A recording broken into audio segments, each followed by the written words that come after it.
भयाक्रांत हो गए। पंडित जी को भी डर लग गया घनघोर जंगल देख के। भयभीत वह अब किस दिशा में जाए इसका निर्णय नहीं कर सका, क्योंकि जब तक रास्ता दिखाई दिया तब तक पंडित जी उसमें घुसते चले गए। अब न तो इधर से निकलने का रास्ता दिख रहा है और न आगे जाने का रास्ता मिल रहा है। फिर जो होगा देखा जाएगा, यह सोच के वह वहां से फिर से चल पड़े कि कुछ दूर और आगे जाते हैं, जो होगा देखा जाएगा आगे। झिंगुरों की झंकार तथा उल्लुओं की धुतकार ध्वनियों पर कान लगाए वह 5 ही डग चले थे कि सामने बरगद के वृक्ष में बंधा एक शव लटका हुआ उसे दिखाई दिया। बरगद के पेड़ में एक शव लटका हुआ था जिसे 5 महाभयंकर प्रेत खा रहे थे।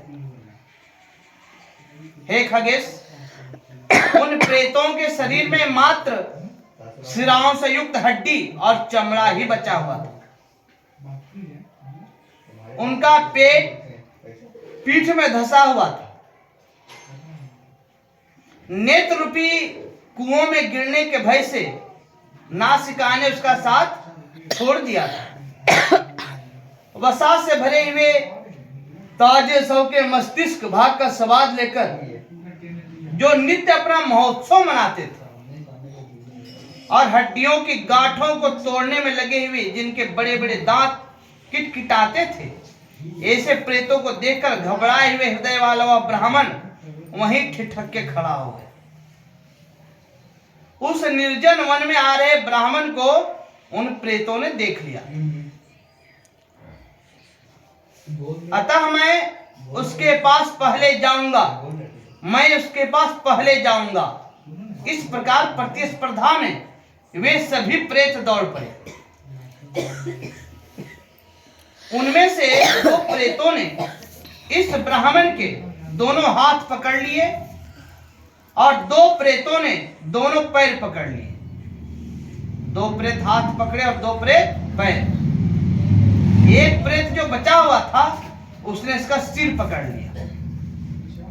तदनंतर वे सभी कहने लगे कि मैं इसे डकारूंगा, मैं इसे खाऊंगा।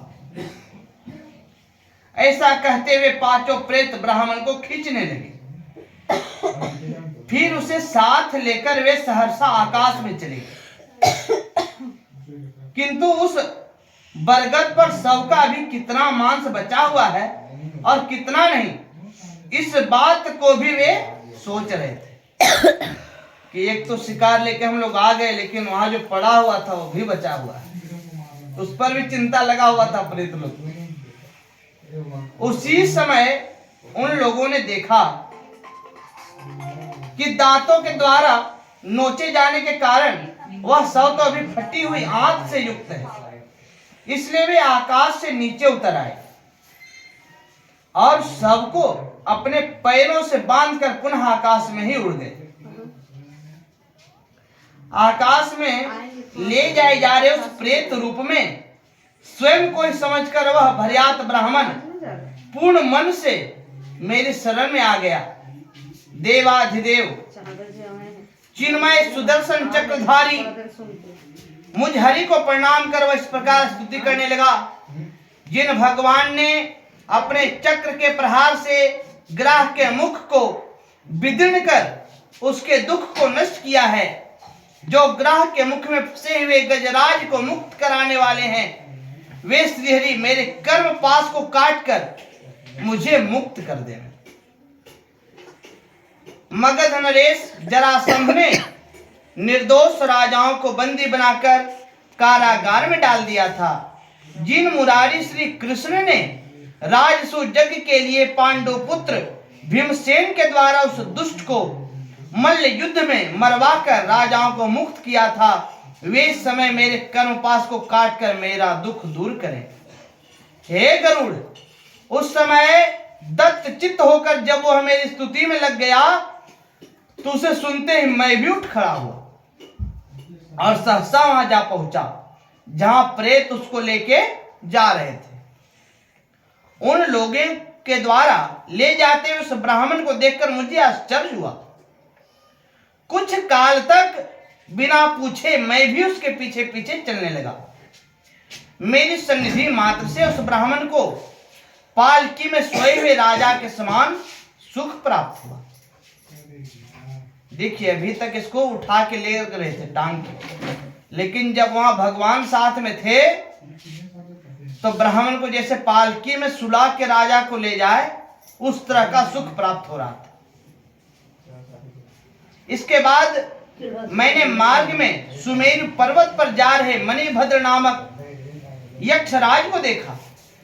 मैंने नेत्रों के संकेत से उन्हें अपने पास बुलाया और कहा, हे यक्षराज, तुम इस समय इन प्रेतों को विनष्ट करने के लिए प्रतिद्वंदी योद्धा बन जाओ। युद्ध में इन्हें मारकर एक शव को अपने अधिकार में करो। ऐसा सुनते ही उस मणिभद्र ने प्रेतों को दुख पहुंचाने वाले प्रेत रूप को धारण कर लिया। दोनों भुजाओं को फैलाकर, ओंठों को जीभ से चाटते हुए और अपनी अपनी लंबी लंबी निश्वासों से उन प्रेतों को दहलाते हुए वह मणिभद्र उनके सम्मुख जाकर डट गया। उसने दो को अपनी दोनों भुजाओं से, दो को दोनों पैरों से और एक को सिर से पकड़ लिया।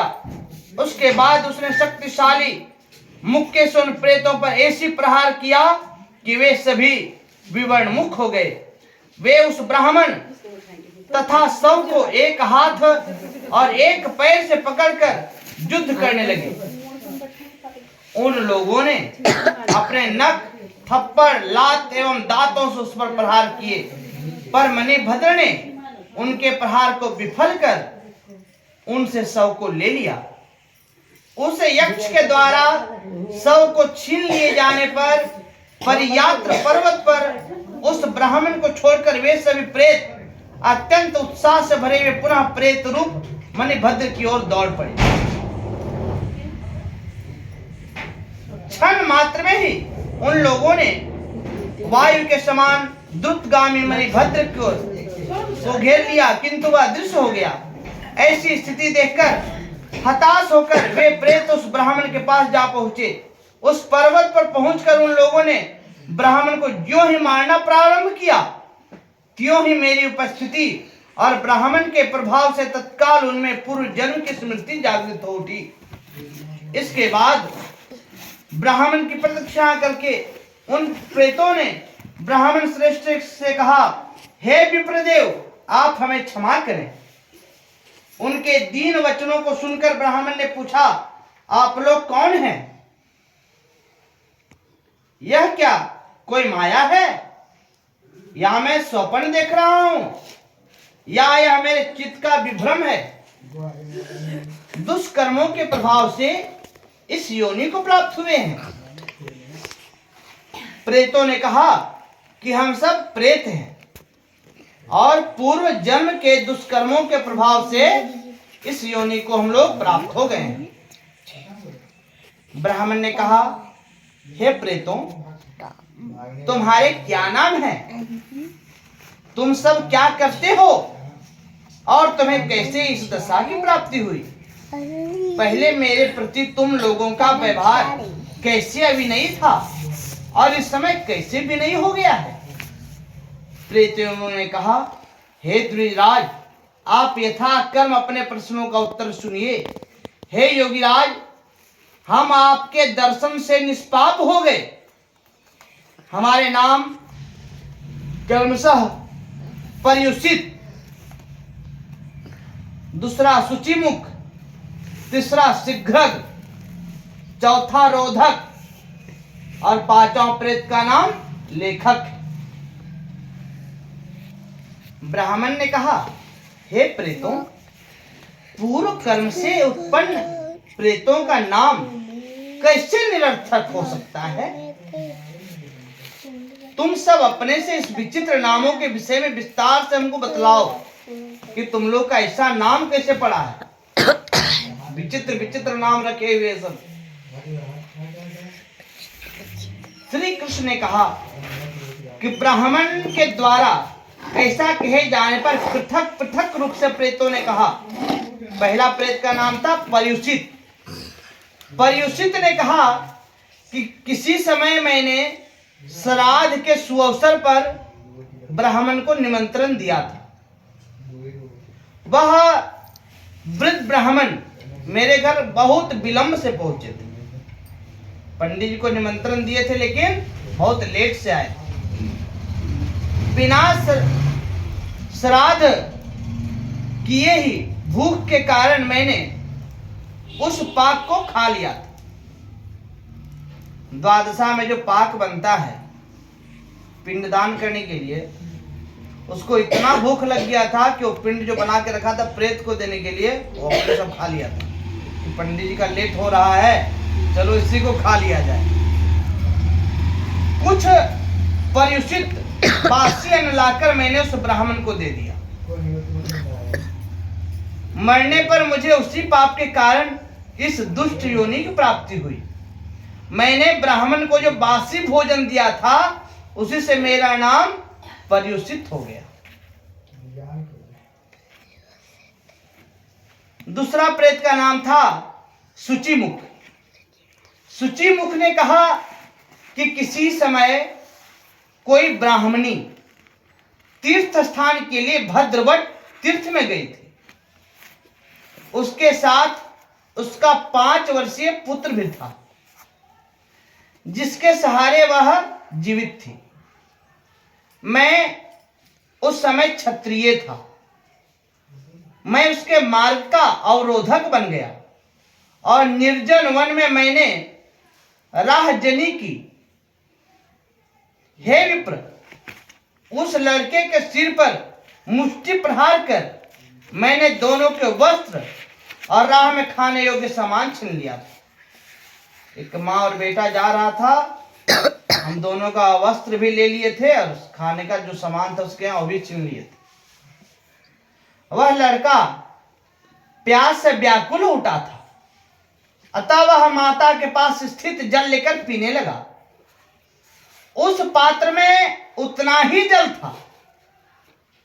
मैंने उसको डांट कर जल पीने से रोक दिया और स्वयं उस पात्र का सारा जल पी गया। खाने का सामान छीन ही लिए, पीने का जो पानी था वो भी नहीं पीने दिए, वो भी पी ली। भय संतप्त प्यास से व्याकुल उस बालक की वहीं पर मृत्यु हो गई। वह बच्चा वहीं मर गया। पुत्र शोक से व्यथित उसकी मां ने भी कुएं में कूदकर अपना प्राण त्याग दिया कि जब बेटा ही नहीं बचा तो हम बच के क्या करेंगे। इसी पाप से मुझको यह प्रेत योनि प्राप्त हुई। पर्वताकार शरीर होने पर भी इस समय मैं सुई की नोक के समान मुख वाला था। यद्यपि खाने योग्य पदार्थ मैं प्राप्त कर लेता हूं, फिर भी यह मेरा सुई के छिद्र के समान मुख उसको खाने में समर्थ है। मैं क्षुधाग्नि से जलते हुए ब्राह्मणी के बालक का मुंह बंद किया था। उसी पाप से मेरे मुंह का छिद्र भी सुई की नोक के समान हो गया।